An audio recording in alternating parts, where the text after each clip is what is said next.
बंधुओं, हमारे शास्त्र में विद्या बुद्धि और ज्ञान की देवी के रूप में माँ सरस्वती को वंदित किया जाता है, माँ सरस्वती का पूजन किया जाता है।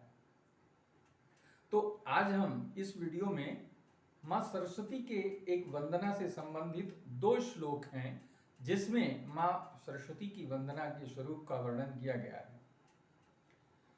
तो वो श्लोक क्या है, सबसे पहले हम उसका उच्चारण करते हैं और इसके बाद हम इस श्लोक के अर्थ को समझने का प्रयास करते हैं।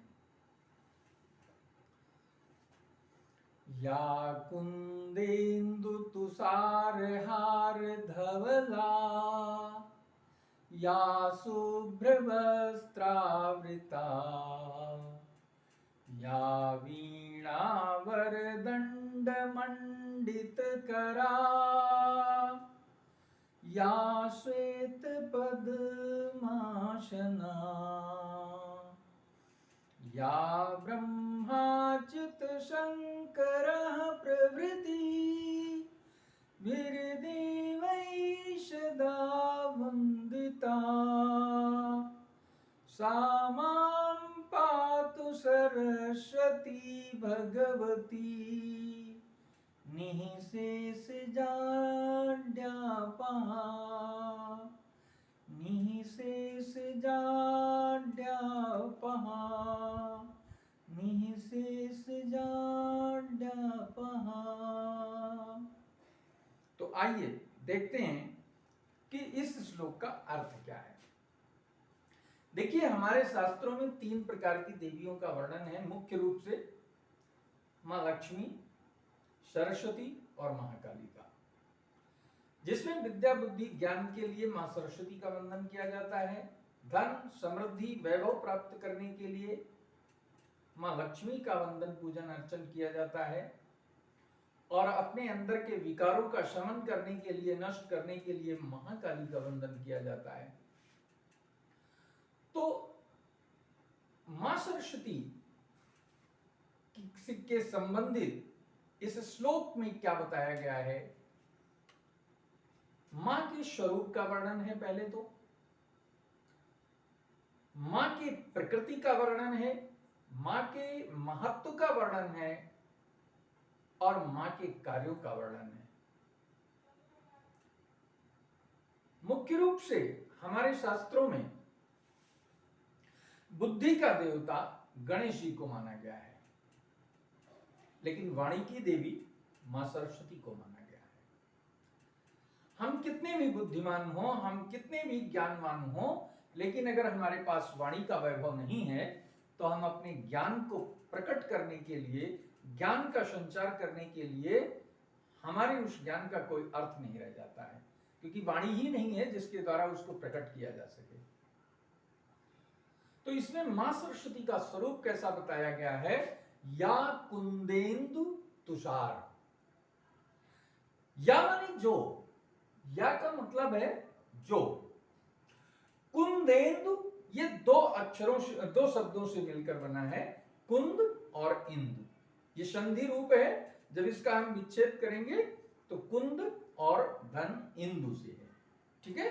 तो कुंद जो है वो एक प्रकार के पुष्प का नाम है, जिसको अंग्रेजी में जैस्मिन कहते हैं। बड़ी ही सुंदर सुगंध उसकी होती है।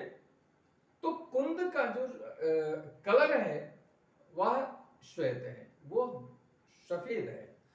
तो कुंद और चंद्रमा जो है, इंदु का मतलब है चंद्रमा। चंद्रमा क्या? शरतकालीन चंद्रमा, द्वितीया का चंद्रमा। श्वेत एकदम उजले स्वरूप में होता है, बहुत सुंदर स्वरूप में होता है। तो कुंद और इंदु, और तीसरा है तुषार।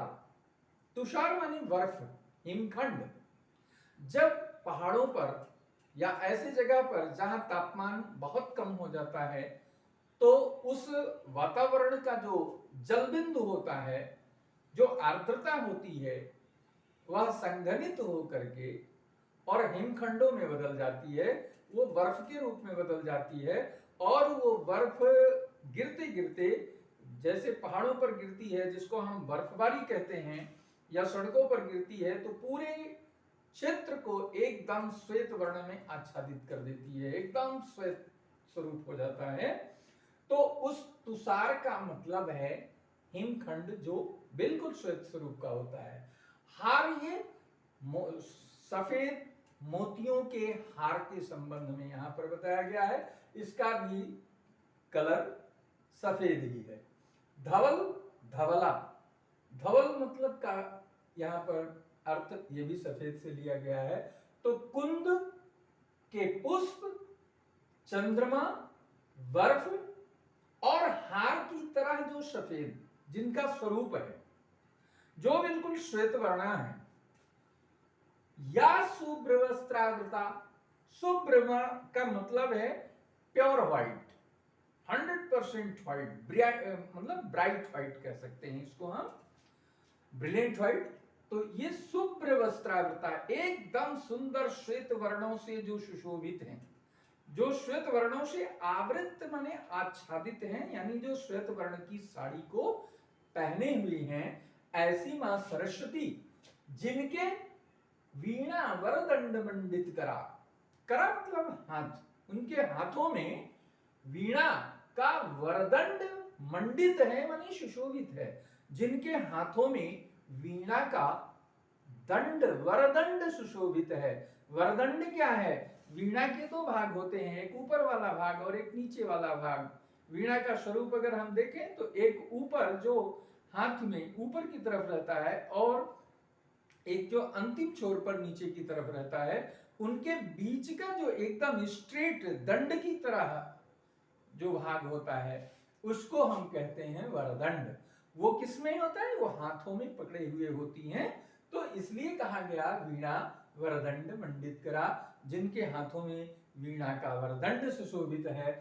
या श्वेत पद्मासना, पद्म, पद्म का मतलब है कमल, आसन मतलब विराजित हैं, विराजमान हैं, जो श्वेत कमल पर अपना आसन बनाए हुए हैं, सुशोभित हैं, पद्मासन लगा करके, पद्मासन यानी पद्म यानी कमल के ऊपर अपना आसन बनाए हुए हैं, आसन लिए हैं।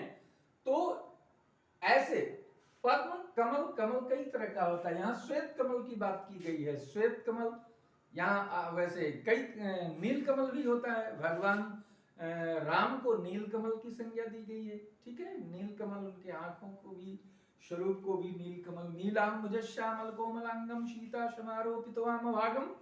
तो ऐसे यहाँ पर सरस्वती जी के लिए जो है श्वेत पद्म पर, श्वेत कमल पर आसनारूढ़ है, ठीक है। या ब्रह्मा चित शंकर प्रवृत्ति, ब्रह्मा यानी जो सृष्टि के सृजक हैं, सृष्टि का जो रचना करने वाले हैं, अच्युत, अच्युत कहते हैं विष्णु को, और शंकर जो इस सृष्टि को लय में ले जाने वाले होते हैं। तो तीन विशेष देवों का वर्णन हमारे शास्त्रों में है, ब्रह्मा विष्णु महेश।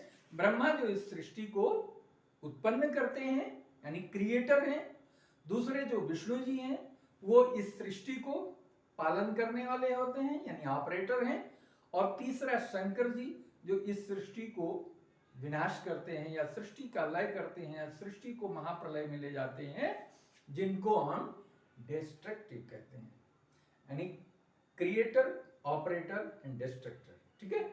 तो ऐसे महान जो देव हैं, त्रिदेव, उन जैसे देवों के द्वारा, अब यहां प्रवृत्त देवई, देवई में और आदि तमाम देवता भी आ गए, इंद्र आ गए और यक्ष गंधर्व जितने भी हैं, समस्त देवों का वर्णन है कि जब ब्रह्मा, शंकर, ब्रह्मा विष्णु और शंकर जैसे देव इनकी वंदना करते हैं, सदा वंदिता। सदा का मतलब ये नहीं कि कभी कर लिया, एक क्षण कर लिया, सुबह कर लिया, शाम को कर लिया, दोपहर में कर लिया, ऐसी वंदना नहीं है। उनकी वंदना कैसी है? सदा वंदिता, जो निरंतर उनका वंदन करते हैं, ध्यान करते हैं, मनन करते हैं, ऐसी मां सरस्वती की वंदना इसमें की गई है।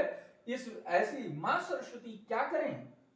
तो यहाँ पर स्वरूप दिखाया गया है और यहाँ पर इनकी प्रकृति दिखाई गई है, और तीसरे में उनके महत्व, उनका जो है महिमा का मंडन किया गया है कि ब्रह्मा विष्णु जैसे शंकर जैसे देव जिनकी वंदना करते हैं वो कोई साधारण नहीं हो सकता। ऐसी असाधारण मां सरस्वती सा माम पातु, पातु का मतलब है रक्षा करना। ऐसी मां सरस्वती, सरस्वती भगवती, भगवती क्या है? भगवान, मेल यानी मेल को डिनोट करता है, उसका फीमेल फॉर्म भगवती। तो ऐसी भगवती मां जो हमारी जड़ता को, घोर अंधकार अज्ञान का हरण करने वाली हैं, ऐसी मां सरस्वती हमारी रक्षा करें, हमें ज्ञान दें, हमें बुद्धि दें, हमें विवेक प्रदान करें और इस प्रकार से हमारी रक्षा करें। तो हमारी जड़ता यानी जो कुंद के समान, चंद्रमा के समान, बर्फ के समान, हार के समान जो सफेद वर्ण वाली हैं और जो शुभ्र श्वेत बिल्कुल ब्रिलियंट व्हाइट वस्त्र को जो पहने हुए हैं, या वीणा वरदंड मंडित करा, जिनके हाथ में वीणा का वरदंड सुशोभित हो रहा है, जो श्वेत पद्म रूप श्वेत कमल पर आसन बनाए हुए हैं, जिनका ब्रह्मा शंकर और ब्रह्मा विष्णु शंकर जैसे महान देवों के द्वारा जिनकी निरंतर वंदना की जाती है, जो वंदित हैं, वंदना की जाती है, ऐसी मां सरस्वती भगवती हमारी रक्षा करें और ये हमारी जड़ता को, हमारे अज्ञान को, हमारे भीतर के अंधकार को क्या करें? समाप्त करें और हमें बुद्धि प्रदान करें। क्योंकि जब बुद्धि का प्रकाश आता है तो जड़ रूपी जो अंधकार, जो अज्ञान हमारे अंदर है, वो स्वतः समाप्त हो जाता है। क्योंकि अंधकार भगाने के लिए बहुत समय की आवश्यकता नहीं होती है। सैकड़ों वर्ष से अगर किसी कमरे में अंधकार है और उस अंधकार वाले कमरे में एक क्षण के लिए एक दीपक या एक कैंडल को प्रज्वलित कर दिया जाए, तत्क्षण प्रकाश होते ही वहां का अंधकार गायब हो जाता है, नष्ट हो जाता है। ऐसे ही जब मां सरस्वती की कृपा से हमारे अंदर विवेक का प्रादुर्भाव होता है, हमारे अंदर सुबुद्धि और सुमति उत्पन्न होती है, हमारे अंदर विवेक जागृत होता है, तो उस समय हमारे अंदर का जो अज्ञान रूपी अंधकार है वह अंधकार स्वतः नष्ट हो जाता है। यह तभी संभव है जब मां सरस्वती की कृपा हमारे ऊपर हो। तो अगर हमें मां सरस्वती की कृपा पात्र बनना है, उनकी वरदान प्राप्त करना है, उनसे विवेक और बुद्धि का उपहार प्राप्त करना है, तो उनकी वंदना हमको निरंतर नित्य वंदन उनका करना चाहिए। एक समय एक कुछ क्षण के लिए, कभी कभी नहीं, प्रतिदिन सुबह उठ करके पहला काम हमारा क्या होना चाहिए? भगवान को प्रणाम करके मां सरस्वती का वंदन करना चाहिए।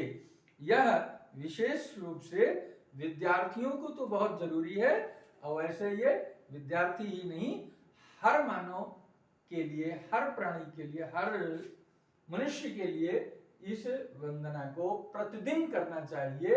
लेकिन विशेष रूप से विद्यार्थी को नित्य जरूरी है, क्योंकि विद्यार्थी को बुद्धि की विशेष आवश्यकता है, विद्यार्थी को अज्ञान हटाने की विशेष आवश्यकता है, क्योंकि उसके अंदर बिल्कुल सामान्य सी मेधा है, और उस मेधा को प्रज्वलित करने के लिए, उस मेधा को प्रकाशित करने के लिए, उस मेधा को चमत्कृत करने के लिए विशेष कृपा की आवश्यकता है, और वो कृपा मां सरस्वती से प्राप्त होती है। यही नहीं, रामायण में आप देखिए, रामचरितमानस में गोस्वामी तुलसीदास जी ने प्रथम बालकांड में उन्होंने 7 श्लोकों में विभिन्न देवों की वंदना की है, लेकिन प्रथम श्लोक में ही उन्होंने क्या किया है? प्रथम श्लोक में ही उन्होंने मां सरस्वती की पहले वंदना की है और गणेश जी की बाद में वंदना की है। मंगला नाम चा करतारो वंदे वाणी विनायको। तो वाणी क्या है? मां सरस्वती के लिए इंगित किया गया है, और विनायक है हमारे बुद्धि के देवता गणेश जी। तो वाणी अगर हमारी सरस है, वाणी हमारी शब्द बोध से युक्त है, हमारी वाणी में अगर सरलता है, सहजता है, मधुरता है, तो उस वाणी का प्रभाव दूसरों पर पड़ता है और उससे हमारा जीवन लोगों के साथ सुखमय व्यतीत होता है। और इस अनुग्रह को प्राप्त करने के लिए मां सरस्वती की अनुपम अनुकंपा हमें प्राप्त करने के लिए मां सरस्वती का नित्य वंदन करना जरूरी है। ठीक है, तो इसी के साथ हम इस वीडियो को यहीं पर बंद करते हैं और उम्मीद करते हैं कि आप सभी लोग इस अर्थ को समझते हुए इस श्लोक को स्मरण करके और नित्य मां सरस्वती का वंदन करेंगे और उनकी कृपा का लाभ प्राप्त करेंगे। ठीक है, धन्यवाद।